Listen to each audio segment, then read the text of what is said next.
welcome everybody to this next panel. Don't feel afraid to, this is going to be a conversation, and I have way more questions probably than any of you here. Because this is a panel that I'm particularly excited about. And this is a conversation that I particularly want to have. Like, all of y'all could go home. I mean, I love that y'all here, but I wouldn't be less excited if you all were not here, if the cameras were not here. So we have with us here today, again, this is the African American Association of Ghana, and this is our Juneteenth 2024 program. And we have with us today two pillars, two walking libraries and historians who've been a part of not only just the historical diaspora movement in Ghana, but in Africa. Two worldwide global icons when it comes to understanding the history of African people on the continent and off.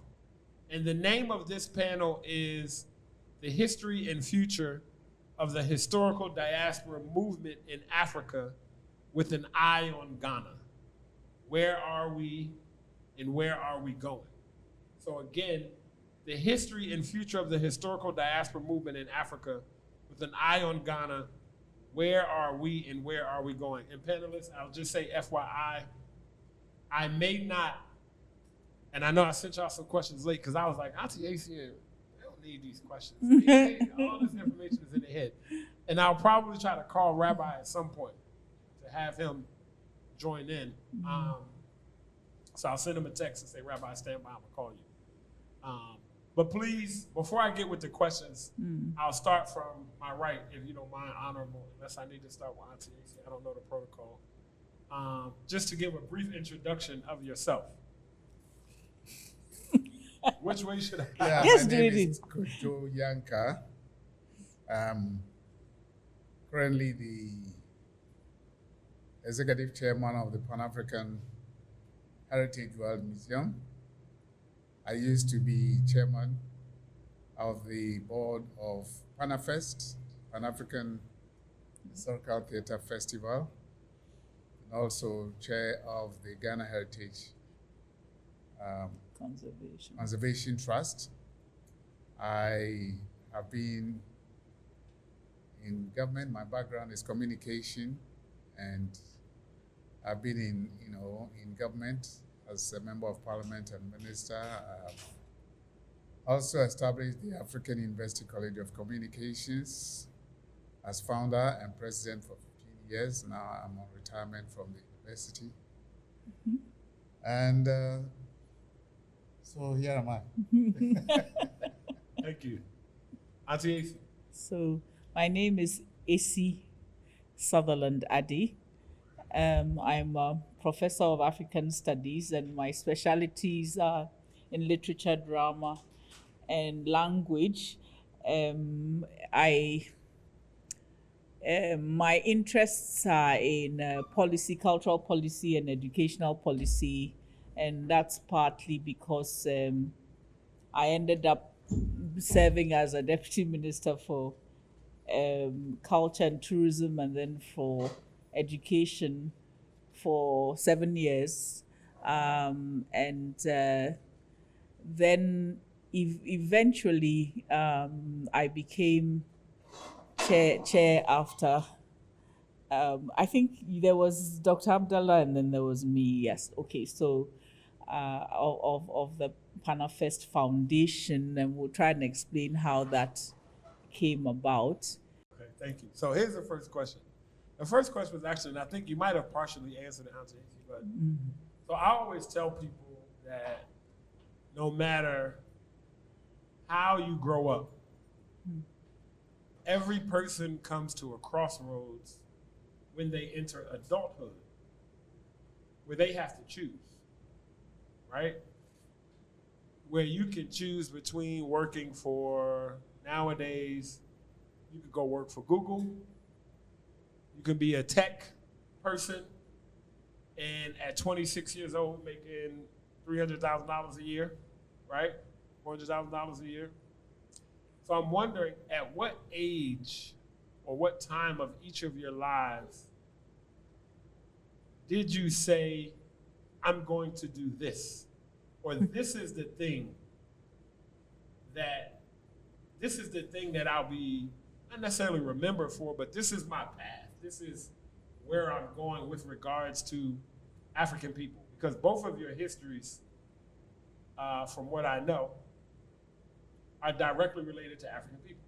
The things that you've done are for and with African people. Nobody's necessarily, not to say that you haven't done other things, but that's been a center point.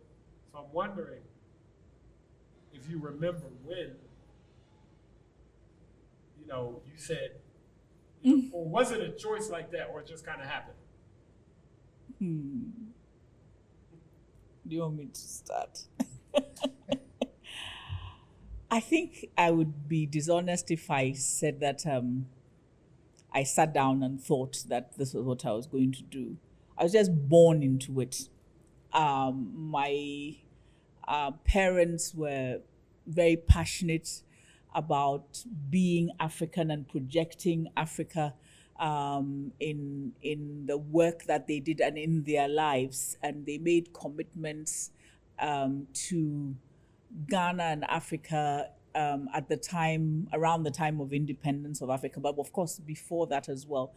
So I was surrounded by people who believed in the continent, believed that we had to take hold of our own future. And so there were writers and politicians and also just being exposed to our culture, grassroots culture. And I just went along that path. And also I didn't do well in math, so I couldn't be a doctor. So I was better at the arts, so I guess I just stuck with that. And yeah, that's and the road has been, I don't know how to put it, but as you asked the question, I was going to say, the road has been unfurling itself in front of me, and the choice is more of, I think the difficulty, and we can talk about that, is what do you do to carry people along with you on that road? I think that's probably the big thing for me. Yeah. Honorable. I probably should go back to my secondary school days, where I joined the youth movement in Ghana called the Young Pioneers. The Young Pioneers movement was a movement established by Dr. Kwame Nkrumah in primary and secondary schools, even in tertiary institutions, to create a new core of youth out of independence. And Kwame Nkrumah's motivation was not just to look at Ghana, but Pan-African. So the Young Pioneers movement from primary school through secondary school to university, but I joined in secondary school, and we were taught the principles of loving your country, loving your culture, loving your continent, and even knowing your continent, not just loving. Yeah. So we were introduced to Pan-Africanism at that stage. We're told about the independence movement, we're told about Padmo, we didn't know them personally. We're told about all the figures that made Ghana's independence possible. And we're also taught how you would be relevant as a youth in Africa and a united Africa than just Ghana. So the Pan-African ideal was something that I grew up with from secondary school. And so when I went to the university, of course, the Young Pioneer movement officially was abolished after Nkrumah's overthrow. And something happened in Ghana that we haven't really paid much attention to. When Nkrumah was overthrown, Parliament sat under a certificate of urgency to make it criminal for any Ghanaian to hold a picture or any image of Kwame Nkrumah anywhere. Books you could not keep. Nothing. There was nothing that you It could was keep. criminal to do that. It was. So if you had a picture of Kwame Nkrumah in your house, Or you could be arrested. after he was ousted, you could be arrested and put in the jail just for having a picture. Precisely. And the following day, I mean, they set a whole 2-3 days. Everybody bring out your books, pictures, anything, effigies of Nkrumah to be burnt. So in all the capitals of Ghana, there was a bonfire. Even in the university. Even in the university. You had to just burn all the books, effigies, anything that you had on Nkrumah had to be brought out to be burnt. Wow. Some of us disobeyed.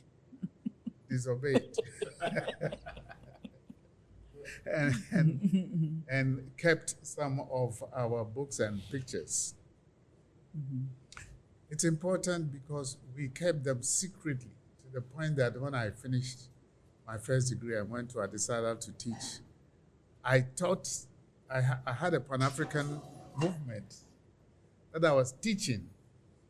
So as part of my current affairs subject teaching, I was teaching Pan-Africanism, and I had my secret hidden books that I was referring to every time.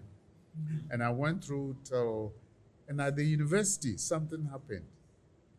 In 1972, when I went back to do journalism and communication, before in the 1980s, I went back to study under the SE for my MPhil in African Studies. Mm. There was, a flood of students from the US.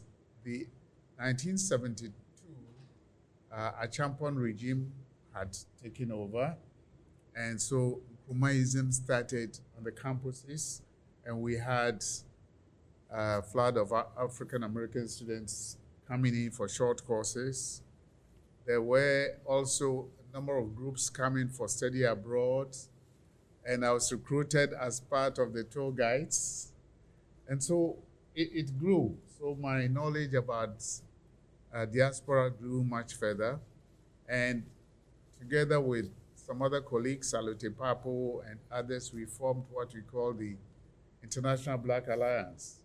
The whole idea was to now bring all the diasporan students together with Ghanaian students and have the Black Alliance, where every month somebody would give a lecture.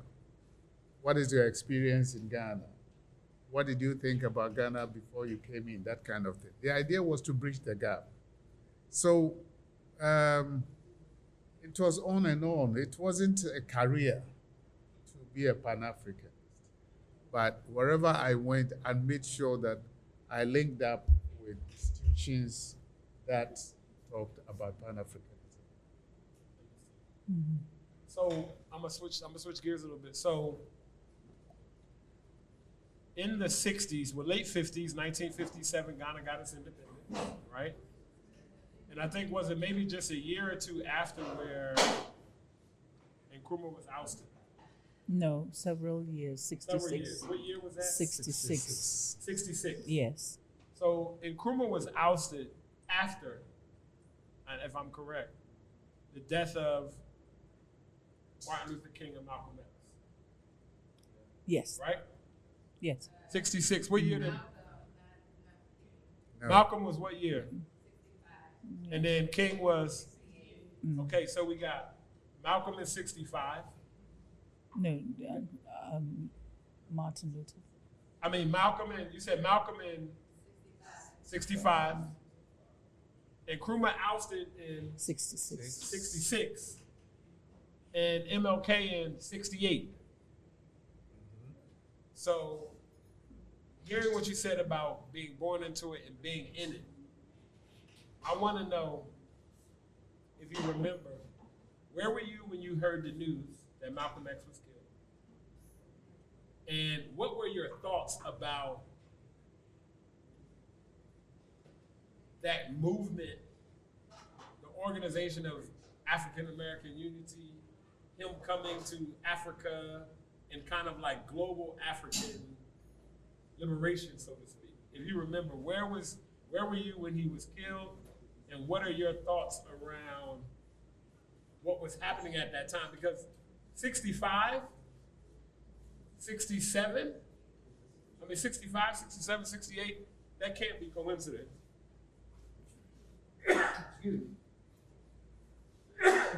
So I want to know, what were your thoughts when you heard about it, about Malcolm X? I mean, even being in Ghana, right? Because you were already studying Pan-Africanism. Did it mean something to you? Didn't it mean anything? Just share just a little bit. Okay. I was in secondary school, in boarding school, and when we say boarding school in Ghana, of course, it doesn't mean, sort of a special prep school. Everybody went to boarding school because the secondary schools were far apart from where we lived. So I was a bit sheltered from that. I must have been 13 or so, 14. So I didn't get to react to all of that until I was much older. I think that's what I would say about that. And then I suppose when the time comes, we can sort of go, sort of go back and look at some of the things that struck me as I began to meet more people of my age at the university level. And I think that where my much better understanding of what that whole phenomenon was about. But you would hear from the friends and contemporaries of my parents, Dr. Robert Lee, the dentist who came to Ghana in 1953 and then came to live 1958 going. The whole group of people who didn't leave when Nkrumah was removed from power was still here. Writers, educationists, entrepreneurs, and so on. There was a sense of depression that came over them in terms of when are we going to be able to go without losing, our prophets, as the song goes, So we were flies on the wall as children, listening to this conversation that had depressed them, with all of these, that period where it looks like after going up to a high, we were suddenly slumping down. Yeah. Mm-hmm. Honorable? Yes, as I said, I was in secondary school. We were in the Young Pioneer movement. We knew about it because we had, during our studies, I learned about first Martin Luther King, being in Ghana during our independence. Yeah. We had also learned about Malcolm X coming to Ghana to address the All-African People's Congress, and of course the African states that had gained independence.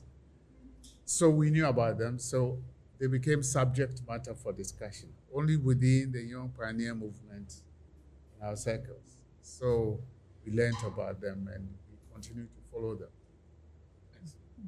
So here we are now in 2019, right? And you have this year of return. Now, mind you, a good portion of your lives have been spent with the history and arts, the history and teaching about African people, writing, learning history, and then you have the year of return. What was your initial thoughts about the year of return? And did anything change from 2019? I think I think that I would like to go put our minds back to understand that the issue of people of African descent standing up and fighting for their place in the sun, and deciding that Africa was home and an inspiration, and a goal for them, has been going on for hundreds of years. And that is something, so the year of return is a moment. But you've had, for good or ill, the formation of Liberia, the formation of Sierra Leone, the coming in with Maroons and people from Canada to come to Sierra Leone and Liberia, to come and try and repatriate. You have that. You have people like a lawyer called Christian who came to Ghana from Dominican Republic in 1902 and eventually ended up, being a legislative member and also setting up these chambers, setting up families. You have,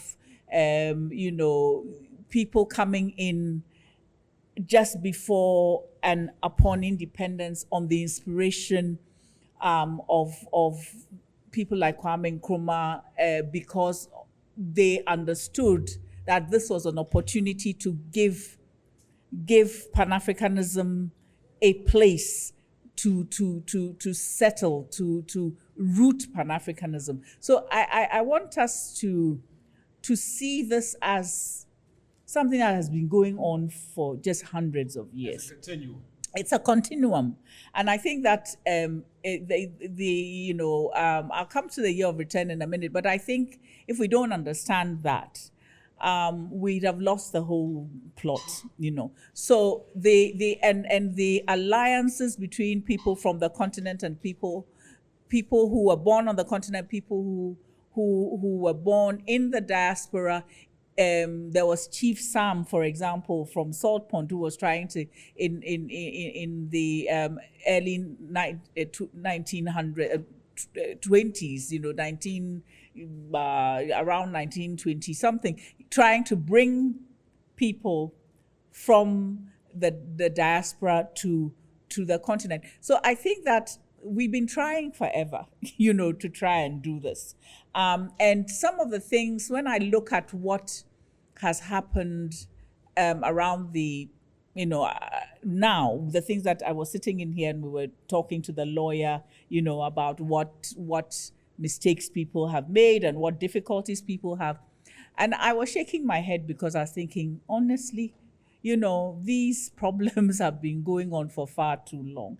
Their inability to link up properly, and synergize properly, and yet the persistence and just the leadership that we've had. So let's look at it in that way, so that we see the 1900s, even the 1800s, the 1900s, and then in the 20th century. You have the moments of independence. Then you come to the moment where, or the period where Nkrumah had been overthrown, a depression then. But then in the 80s, we see people coming back again, and then we have this clarity that came into people's minds. Around, and this was a group of people, you were part of that group of people, thinking through how do we take the moment, that the 400-year mark, to rekindle, the notion of Ghana as a home for Pan-Africanism, not only in terms of, and I insist, it's not only in terms of people from the diaspora coming to the continent and coming to Ghana as a gateway, but to get Ghanaians to own and understand what this means. Because for me, if there's a sore point, that's one of them. How do we get Ghanaians to understand just the enormity of the responsibility?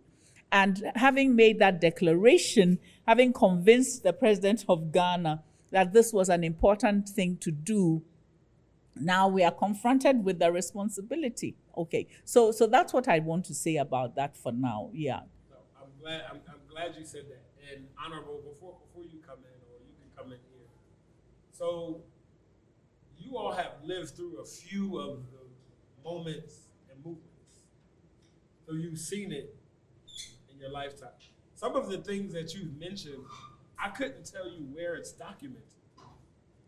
Right? Like some of the things that you mentioned from the early part of the 20th century, in the early 1900s, or even the late 1800s, whether it's an individual or a small group. And then I've even been asking myself, like, is it fair, and Honorable, this is where you can come in, is it fair for us to include Sierra Leone and Liberia in the conversation around historical diasporas coming home? And the reason why I asked that question is because if you were an enslaved African and then, okay, they've stopped the importation of slaves from Africa, slavery ended, and then you trying to go back. It's not like everybody who went to Sierra Leone was from that area. No. Everybody who went to Liberia was from that area. And only recently have I been asking myself, is it fair to include that in that historical diaspora coming home, right? Like, maybe because I have this thing where I say boat African versus plain African. Yeah. Right? The ones who went over on a boat versus the ones who went over first class. So is it fair for us to say that the movement is a continuation of that, of Sierra Leone and Liberia, or would it be more like 1920s Marcus Garvey? And this is just my own mind asking that question. I think that when you're talking about the general movement of people wanting to come back to Africa, we would want to mention the Marcus Garvey and those Baldwin and all those who followed to Liberia and Sierra Leone were all trying to live that dream. But more currently, I want to start from Ghana's independence because this is where we are. I'm not discounting attempts to move by others to live in other parts of Africa or so-called freed slaves coming and so on. I want to take it from Martin Luther King's presence at Ghana's Independence Day. He was invited, came with a delegation, and he had a chance to grant one or two interviews. I don't know whether I've seen some of the interviews. But he listened intently to what Kwame Nkrumah said. I'm told at the State House, they had a chance to talk. But I get more from what the influence that he picked up when he went back Montgomery, his first Baptist church sermon after his visit to Ghana, where he told about the nonviolent ways of Kwame Nkrumah and how Ghana had achieved independence, but also I told them that as long as you want independence from the oppressor, you need to work hard, that kind of thing. But then, most important, at the end of his speech, he said, professionals in America should come home to help Kwame Nkrumah to build Ghana and improve on Africa's future. Significant statements he made. Wait, King said that? King. As a part of that speech? Yes. I have his whole speech that he made. First, he granted some interviews here in Accra, and then back in Selma, in the Baptist Church, and in Montgomery, what he said. So I have the full speech. Now, whether those who came immediately after came because of what he said or not is another thing. Yeah. But most important for me is a statement that is attributed to W.B. Du Bois when in 1961 he decided to come. He had met Nkrumah in the US. He met him in Manchester, 45. But when Nkrumah invited him to come and continue with the writing of the Encyclopedia Africana, he came to Ghana. And when he made up his mind to live in Ghana, take Ghanaian citizenship, he said something. And I will quote, "My great-grandfather was carried away from the Gulf of Guinea. I have returned that my dust shall mingle with the dust of my forefathers. There is not much time left for me, but now my life will flow on in the young stream of Ghanaian life, which lifts the African personality to its proper place among men. And I shall not have lived in vain." It's a strong statement, a powerful one. Why he said he wanted his the dust To mingle. with the dust of Africa, the dust of Ghana, so that we can have peace. I ask myself, why do people want to leave America and come and live in Ghana? Once I remember what W.B. Du Bois said, I always want to look at brothers and sisters in the face and say, did they come for the same reason or for something else? So, with that as a background, if you look at the year of return, we shouldn't forget PANAFEST and the effort of AC's mother to get us bridge the gap through festivals of arts and culture and so on.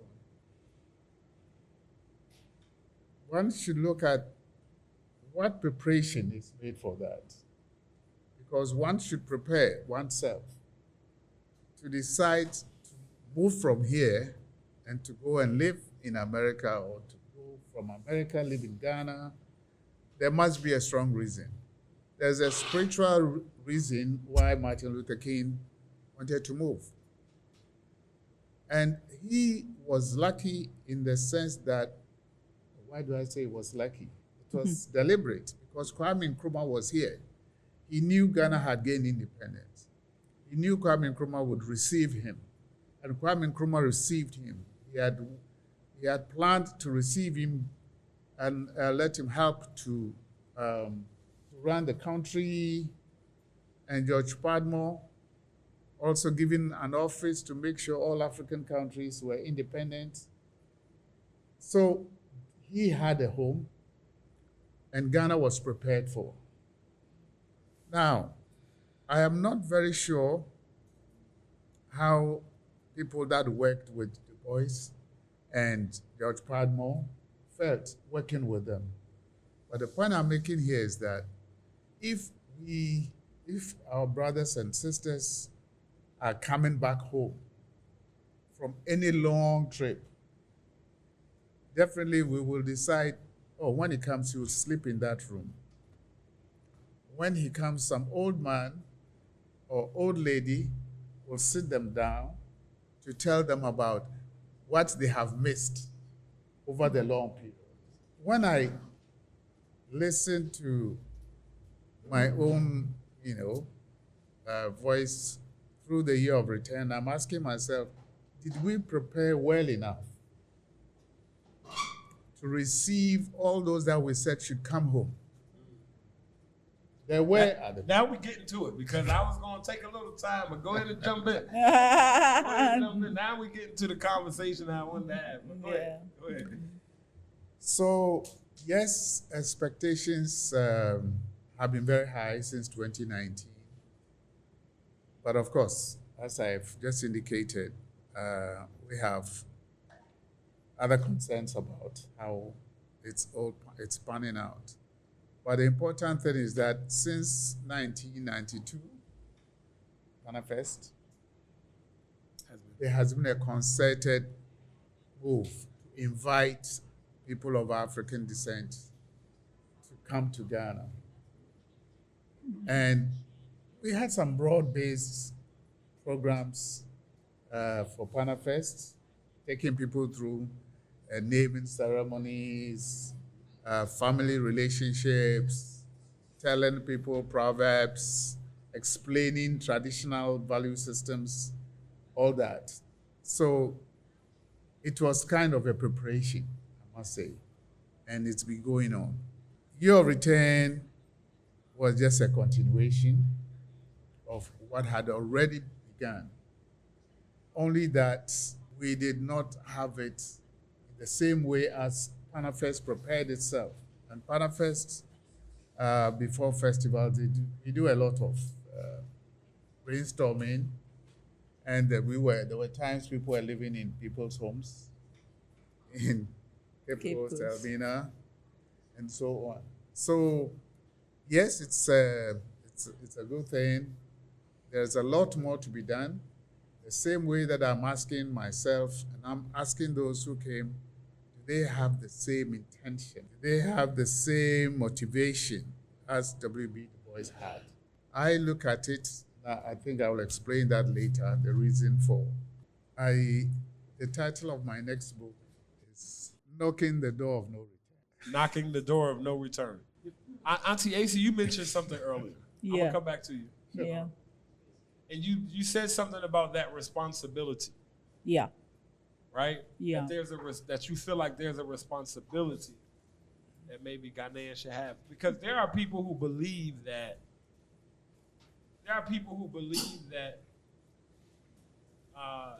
the best way for me to describe this is that folks feel like they have been invited home. They've been invited over for dinner, but they weren't told they had to cut the onions when you get here, right? So, and I can remember, like, and I think part of what most people don't know is how fast the year of return happened. Yeah. So most people don't know that it wasn't a 2 to 4 year discussion plan. No, it wasn't. It was more like 4 to 6 months. And those of us who were involved were humping and grinding and working just to even get it out, right? Yeah. Auntie AC, you talked about the responsibility. Yeah. And the reason why I'm having this conversation is because at the end of today, we have a conversation around citizenship. Okay. And if we go back to Sierra Leone, where freed enslaved Africans went to Nova Scotia first, and then from Nova Scotia came here. If we go back to Liberia, where those freed Africans were put on a boat and then came to create their own independent state. And we go back to, what's his name? Joseph Cinque in the Amistad, right? We go back to Marcus Garvey and all of those. Now we're in 2024. We got the internet. You can literally FaceTime somebody and look at them while you're talking to them on the telephone, right? You have Google. You have all of these things. And I don't even really know what I'm trying to get to, but I'm going to get there. What do you think is required in order for this thing to work? Because I'm always like, it's good for us, right? In my heart of hearts, it's good for us. We have to make it work. And then there are other days where I feel like it's just too many differences. I feel like it's like, is this thing ever going to work? Is it going to take another 400 years? What are the things that, where it's simple, right? Because now we have African nations talking about reparations. And it still doesn't include historical diaspora. So now we're getting into other conversations, and I'm just wondering from you two, with your history, and you mentioned earlier about the responsibility you feel like Ghanaians have to receive us. What do you feel it's going to take for this thing to kind of get a little smoother, and we have less horror stories about people coming home and, you know, being duped or just crazy stuff? We need a week to have this conversation. We need to be we need to be continually addressing this on a daily basis, you know, because first of all, let me just say that bringing in those earlier movements is to say there isn't a movement. There have been several different impetuses that have caused people to move. Some of them not so great. You know, some of them by necessity. I mean, the Sierra Leone and Liberia thing, you know, is a whole, you know. But within that is some of the things that are happening now were happening then. People arriving, not being blended in, and people fighting them, thinking that, look, this is the, you know, resources. I mean, but I also want to say before I forget, because these days I forget all the time, so please forgive me. But I want to say before I forget that, you know, one of the things that we need to get an understanding about is that this business of profiteering and so on whether it's land or whatever resource, it happens to people who live here too. So this whole idea of people feeling that they are victims because they are from outside, it is not true. There are so many Ghanaians who have been born here, people who come from a particular town and their uncle or something will do it to them. So please, let us understand that what we are fighting is something that we have to get together and deal with. Yeah. I want to thank you for saying that, yeah, because this is being recorded by the Aquabada app. People, I did an interview with them, and I literally said, if the system is broken, everybody who uses the system will be affected. Yes. And sometimes we feel, rightfully so sometimes, that we're being targeted. But I was sitting in a meeting with a lawyer and two 100% Ghanaians who were in a land situation that's the same.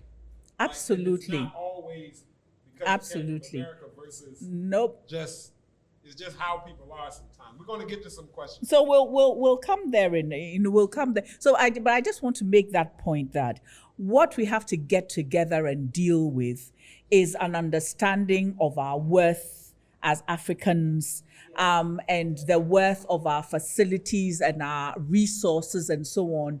And we all have to learn those lessons. We've come, it's coming at us from different angles.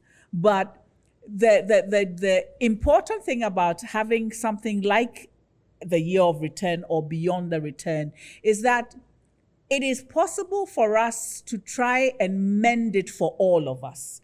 You give us an opportunity, and this has happened a lot with people from the diaspora. People from the diaspora looking back at Africa and saying, you know, okay, it's fine to have all these ethnicities, but we're also one continent. That sort of concept, which Nkrumah then bought into, for example, is like just getting away and then looking back on the continent. There are people who have been born here, go out to England, and all of a sudden they don't want to be called Joseph anymore. They want to be called Kofi, right? Because they have been separated and have been attacked, you know, by racism and so on, and have seen that this is the worth of my name, this is the worth of my clan, this is the worth of my continent, and so on. So the point I'm trying to make is that it's an opportunity for us to fix things for all of us. If the land thing gets fixed because we have the impetus of the diaspora coming in, it's fixed for all of us. So I think that that's the opportunity that we should take. That's the angle that I'm coming. This thing is old. It's been happening. Oh my goodness. Yeah. It is. And it's not just that. It has to do with, you know, even the idea of how do we govern ourselves? How do we, work in our offices and so on. So it looks as if I'm going around this thing, but I want us to understand that when you say coming to Ghana and coming to Africa and you are coming to cut the onions, the fact is that we here have lessons to learn, and your presence can make those lessons be learned faster. That's what I think, and that's what I believe. And so it's like somebody going out of their village and then coming back, as a doctor, and trying to get us to get rid of the 6 or 7 diseases that children get and persuading us to get inoculated and all that. So I'm just saying that the work that has to be done, if you can see yourself as part of that, it would be good, but how to get there is now the thing.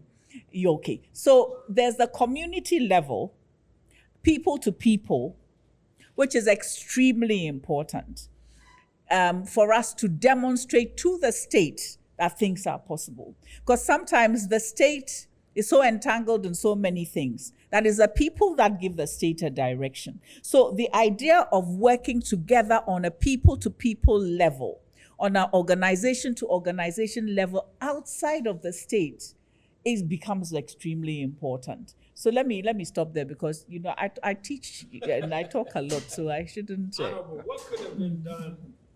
What could we have done differently or better? I struggle with this idea of just even in my own little efforts. I struggle with the idea of sometimes, was it the right time? Was it the right time to do the big push? Could we have waited? Should we have waited until there were more things in place, right? Would it have made a difference? I struggle with that based on Auntie, so we're sitting at the table. How does that? And Honorable, what do you think could have been done differently?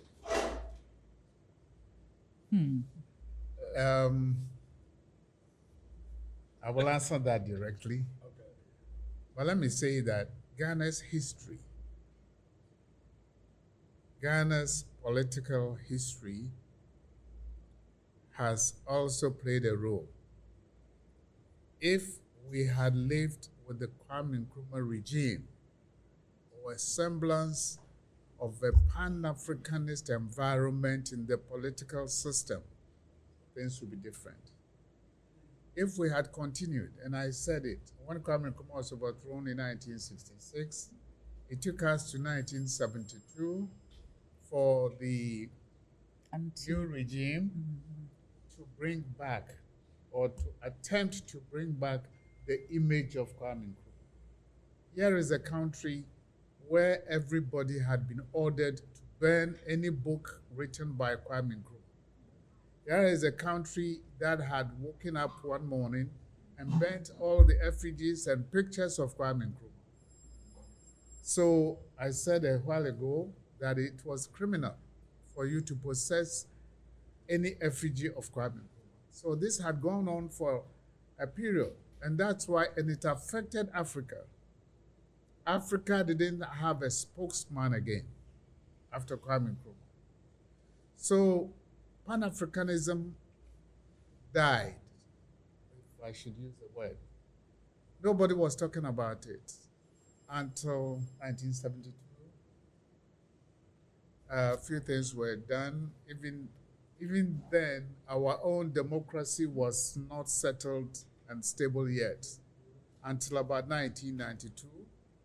And then Rawlings had to roll back, renovate the W.B. Du Bois Center, reinterred, the remains of W.B. Du Bois, and then we started picking up again. So people were really not concerned about diaspora all this time, and this political situation where we are in, which is headed by the by the current government. The current government is not a strong Pan-Africanist regime. It's not. So that also became a difficulty. If this were during the Nkrumah period and George Padmore was having an office there, ensuring that we're going to have a festival like this or a return, it would take a whole country. We'll probably create another city to make sure that people were comfortable. So that time change is also important. Now, I want to recommend, well, I told you the title of my next book is Knocking the Door of No Return, because from all these years, I think every African, just like every African American who has not read the book, The Miseducation of the Negro, should go back and read it. You see, there's so much that has gone on in the past how many years that we take it for granted. I mean, imagine yourself staying in America, in a community in California somewhere, and being told that tomorrow a group of Africans whom you've seen on television as savages and working with lions and so on, coming to live in the same community with us? Come on. See, if you look at it that way, you understand why all these challenges are coming. Some are exaggerated, but they are real. Miseducation on both sides. When the door of no return was closed, we on this continent never learned anything about our brothers and sisters. And then you get out there, and the system doesn't tell you anything about the Africa you left behind. How do you feel? So sometimes it's just romanticism. I say, oh, let me go. This is it's fashionable. Let me go back to Africa. Get some dirt, kiss the ground. Kiss the ground. It's legitimate, though. Right. But you haven't read any book, you haven't watched any film. Of course, Wakanda is not from here. You mean any book, any movie other than Black Panther? Black Panther don't count. Black Panther don't count. Kunta Kinte. Roots. Does Roots count? Yes. Roots counts. It counts. It counts. So the point I'm making, which is the reason for the title I chose, and also for the reason I'm working so hard on this museum, is we must have concrete and deliberate ways of bridging the gap. Even if we, this generation, does not benefit from it, let future generations benefit from it with a lot of education. It's not going to be easy because in America, African history is something else. Even African American history. Even African American history is something else. And here, we are struggling to put African. When did Kwame Nkrumah open the Institute of African Affairs? I've studied 1963. 1963. The Institute of African Studies at the University of Ghana. And every student has to go through the institute. And people don't take it seriously. Honorable, I didn't know.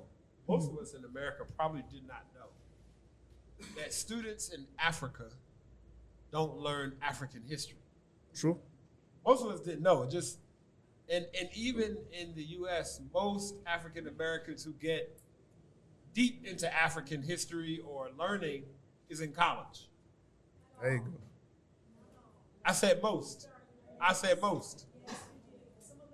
Yeah. Even as a teacher, I taught children, in fact, I took children to Africa, elementary school, on 4 different times. I took them to Africa for 1 month.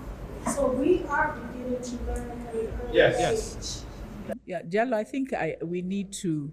Well, Yeah. what the point that I was getting to is that around supporting this idea around miseducation and misunderstanding is that, and then this is one of my future questions where our time is running out. We're running over a little bit, but around the responsibility, I mean, of our parents and our homes, but around schools. And you know, if we even start to teach the history, right? If we made sure that from elementary school, African history was. Now, I grew up in independent African-centered schools, so I never had to be taught that Africa was not the cradle of civilization. I grew up like that, but a lot of people don't. But the question is, even if we did that on both sides to learn about each other, do you think it would matter? Do you think it would make a difference in time and helping us bring together?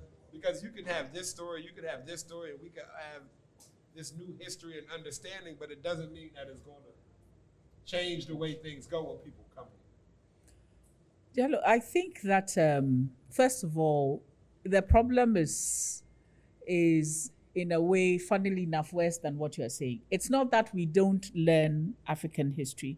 It is we learn African history as it has been projected from the West, right? So the books, because we haven't done our own documentation sufficiently, the documentation that is available has been done by other people, and that influences what we teach. Okay, so that's why there's an Institute of African Studies. That is why, we try changing the curriculum and the books and so on in the school systems.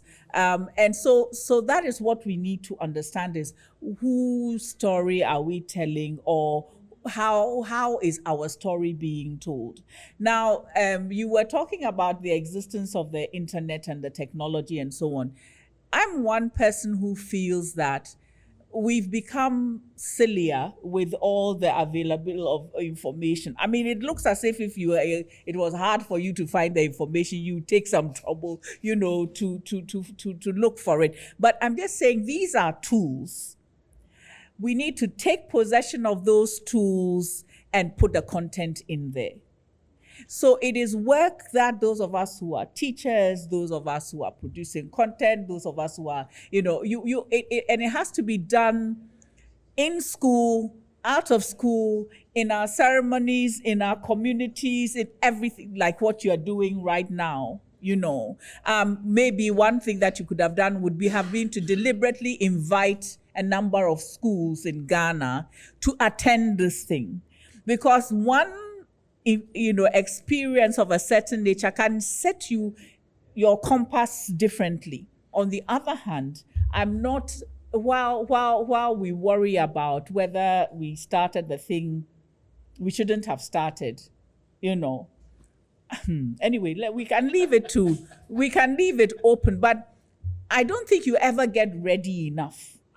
And sometimes so you have to go. There's a moment, if you don't pick that moment, you've lost it. Yes. The thing is, the work that has to be done after you've picked that moment, you say, my goodness, I've put myself into this thing, and our institutions have to respond. You know what was very interesting to me is September 28th, I believe the date was 2018, was the date that the year of return was launched. And what was very interesting to me was, one, and I'll say this here, the president hadn't planned to stay at the event at the National Press Club, nor did he have a prepared speech. This was on the sideline of the UNGA, United Nations General Assembly, and he came. Then I saw him writing the speech on the envelope. Then he stood up and announced, I'm staying for lunch. And I'm taking pictures with everybody. So I was sitting in there and I was just like, yo, he's feeling this. Exactly. Something hit him there, he's feeling this thing. Because I was like, man, I ain't never seen no president take pictures with everybody. And I'm like, well, he really must feel at home right now because the proximity of people that were just, right? And the day after, 2 days after, you know, we used to play this game called telephone in school, where you whisper something to one person, and then you hear what the last person heard. Chinese whispers. So the day after, what black people heard is because we've been yearning for someone to want us, and not only want us, but want us well. To really give a warm embrace without the knife in the back. This is what we've been waiting for. And when he said, come home, you know what we heard? We heard 40 acres and a mule. We heard free land. Yes. We heard citizenship. We heard finally. Because I saw it, because I saw the headlines and the emails and the calls start coming in, and I'm like, well, they ain't say we could get citizenship. He just said, come home. Like, you know, come home for dinner, come and see, come visit, right? And then it helped me realize how much black people have been longing for acceptance from Africa, because we don't even go from the north side to the south side with that much clarity.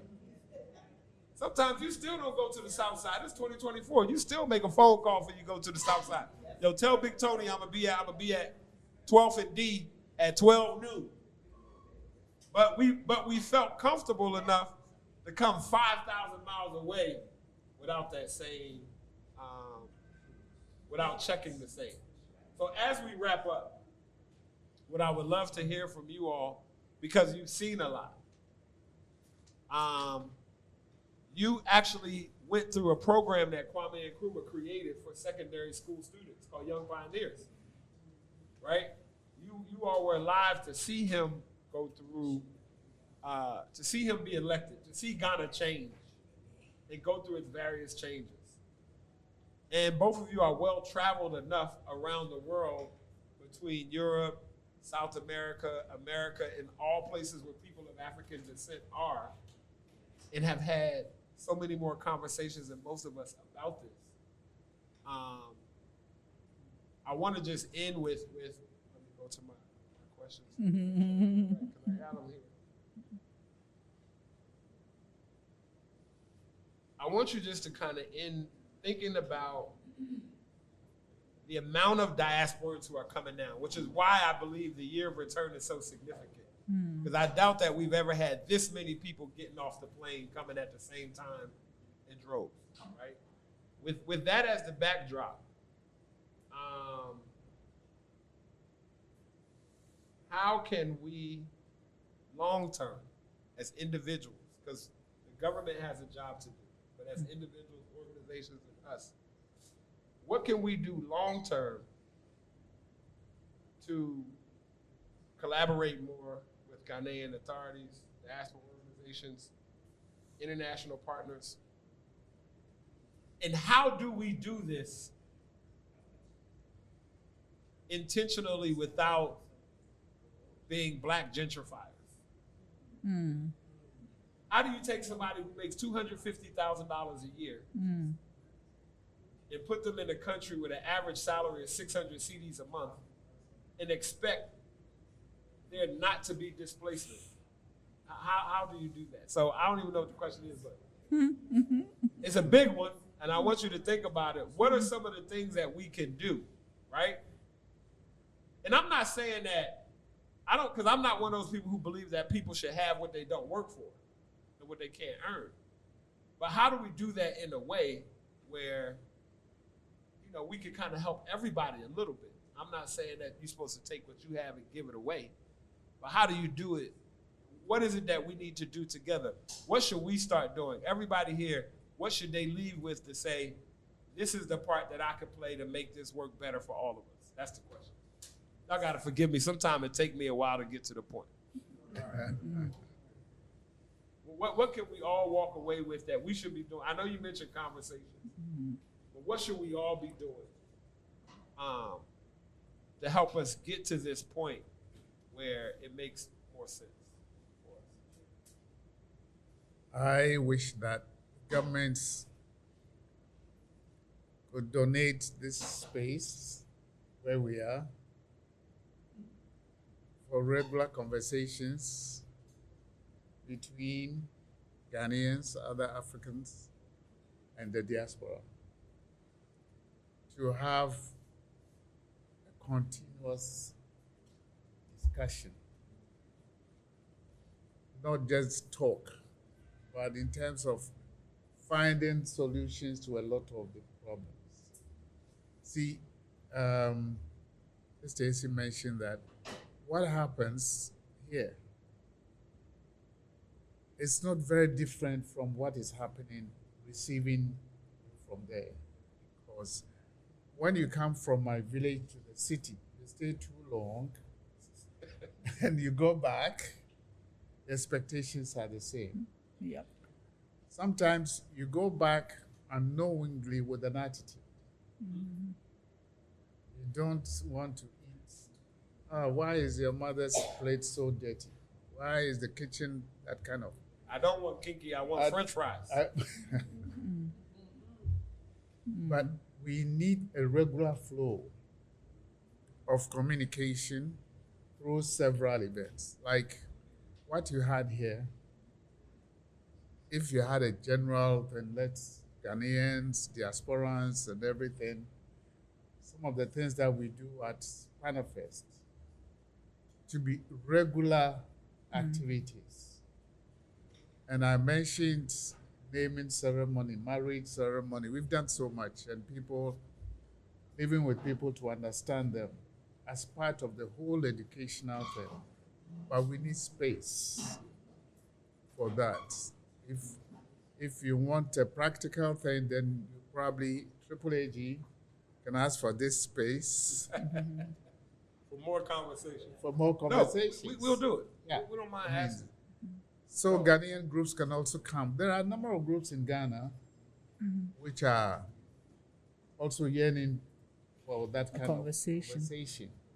And we will continue with that. So you don't solve all the problems in one day.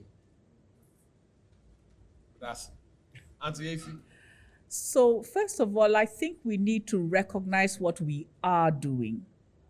Thank you. You know, because people in different spaces are doing things, and we should recognize them and support them. And I think that that is extremely critical, because it's about going to scale with little models that are out there. You know, if you are doing something, I'm a teacher, so let me go that way. Auntie brought students and so on. Is it possible for my students to meet yours? I mean, that sort of thing. Secondly, there are people who are doing enterprises, and again, you know, there's a number of people who have come through with various enterprises since the 50s and so on. Now, these enterprises, how do we support them? Will we buy what they do? Will we use each other's services and so on? Those things strengthen us. And I think that they are practical. You know, there are many people who, all this history business is fine, but, you know, and so how do you get to them? You get to them by reaching them where they are. So I think that that's extremely important. Documentation, when we started, we were talking about documentation, documenting and sharing. It's extremely important, you know, that we do that. So I think that there are, we can start tomorrow, today, you know, yesterday, you know, with the practical things, and have some patience for each other, have some empathy, you know. If you from America and you living in Ghana, if you thought you knew patience, you have learned it well. You know, so have some empathy for each other so that we can understand where it is that the miseducation has stopped our development. so that we can reach across.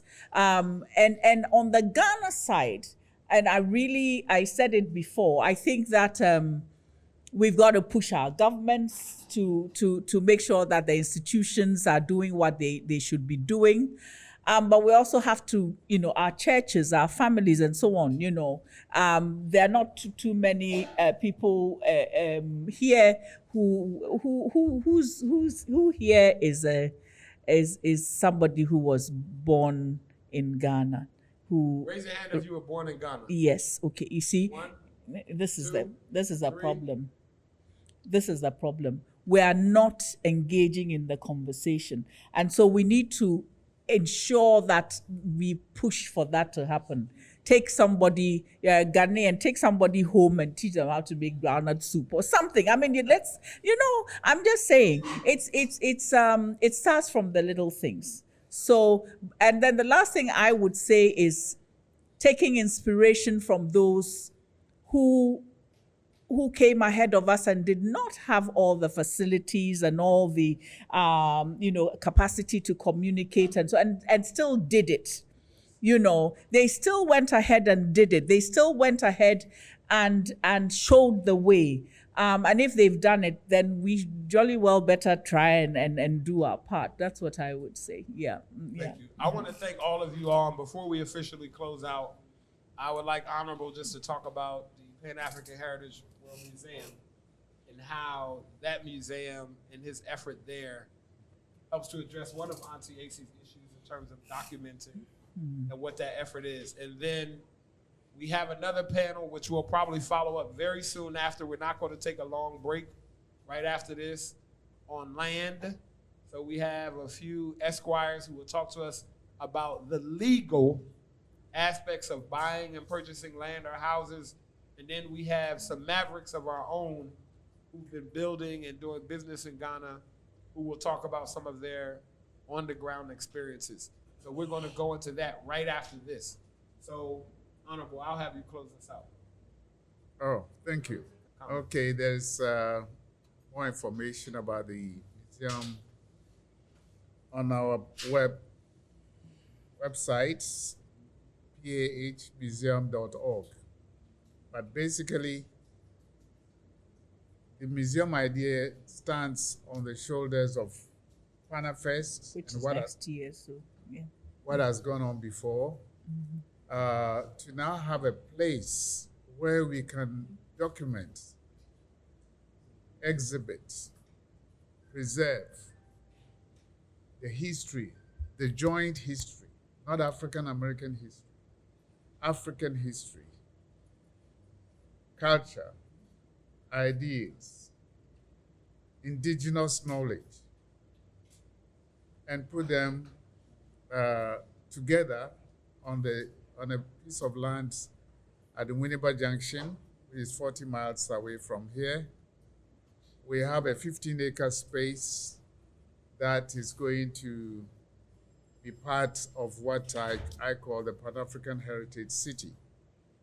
We're doing that because we also plan that my university, African University College of Communications, will move to that site.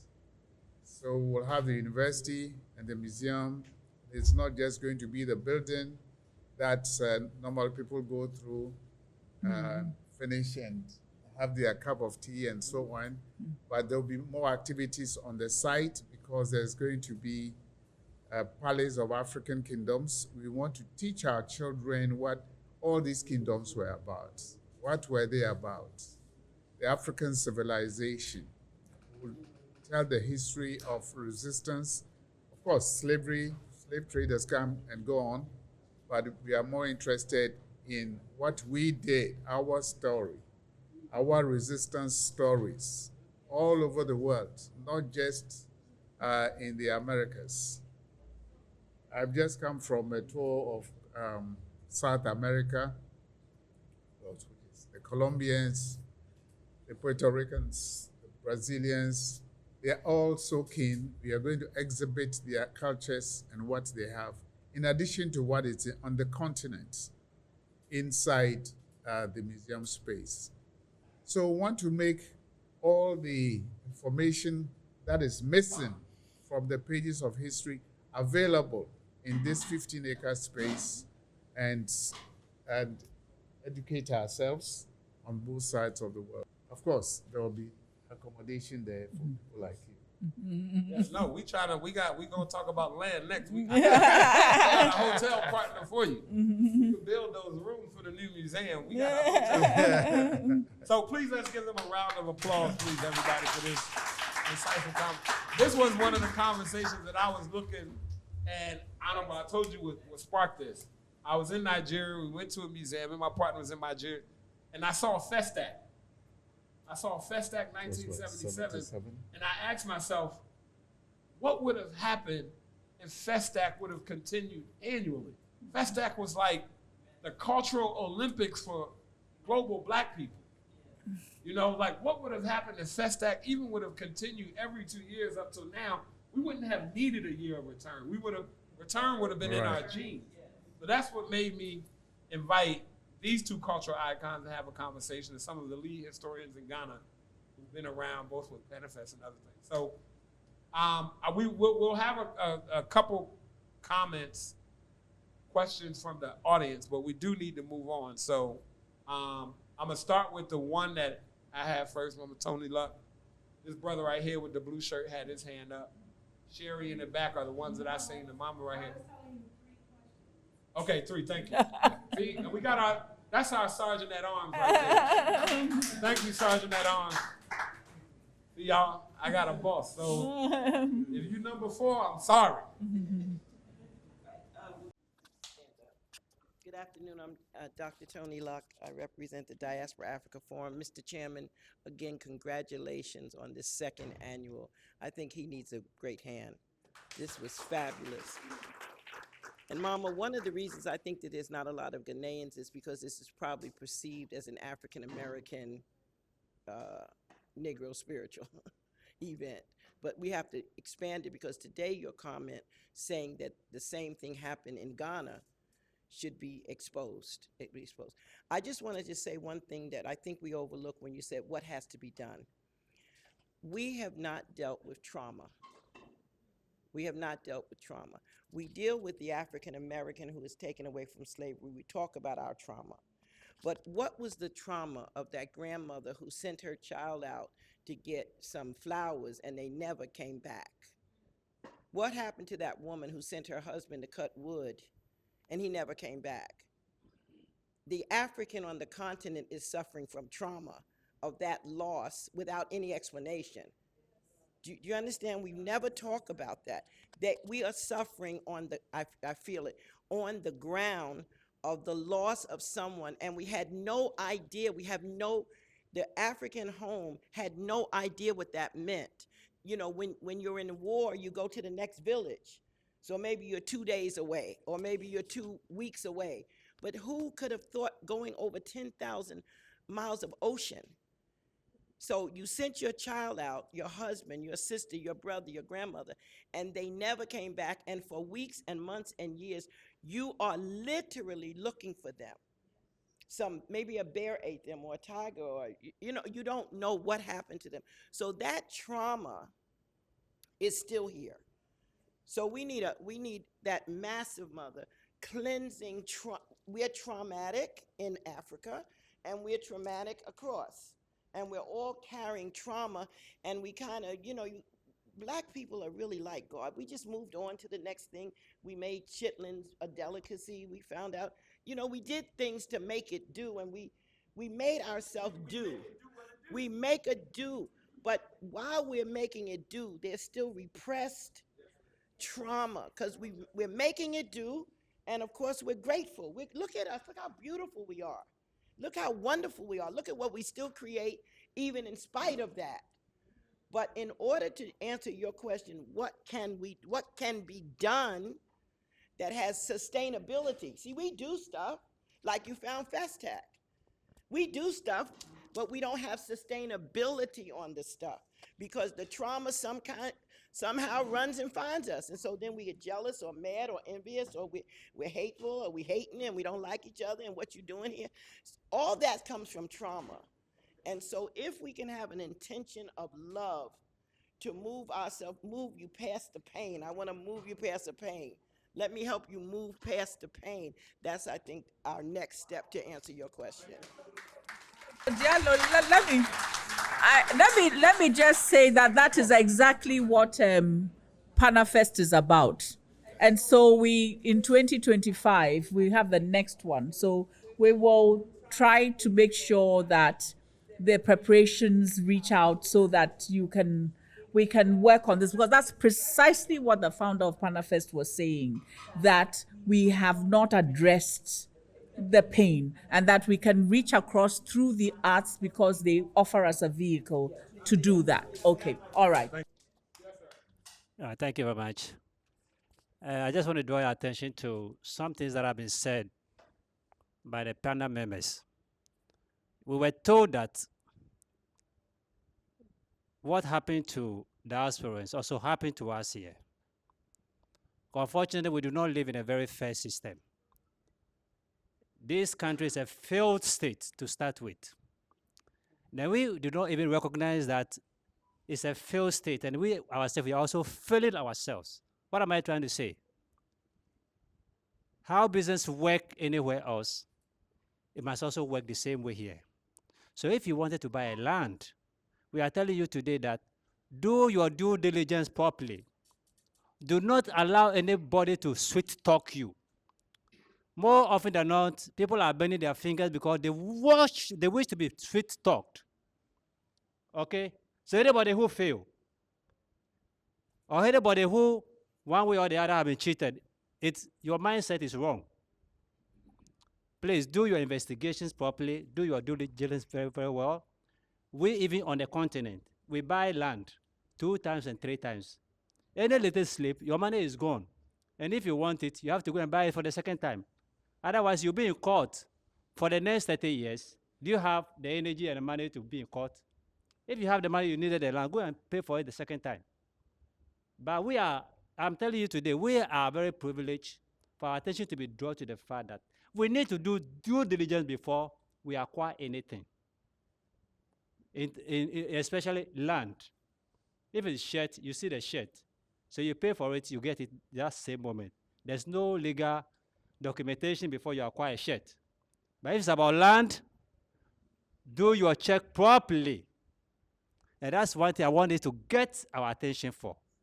Okay? Otherwise, it will be a talk shop. We'll come and talk, and we'll go and make the same mistake.